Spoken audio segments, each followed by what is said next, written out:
To use Camera Pro Mode on Oppo A80 5G, first of all just open Camera application and then move to the left side until you find the Pro Mode.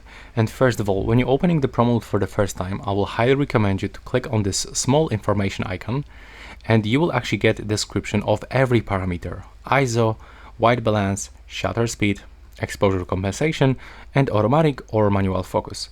So now if you actually read this, you will understand how it works, what it does, and you will know exactly how it is. So now if you want to adjust, for example, shutter speed, you will have to click on it. And now just move to the left or to the right side and set it up like you want. If you click on this A button, it will adjust the shutter speed automatically. And that's how it looks with every parameter on this smartphone. The only thing that is actually different, this is the exposure compensation. As you can see, the exposure compensation doesn't have actually automatic button adjustment.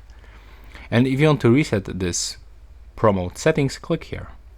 Thanks for watching. Right now, please subscribe.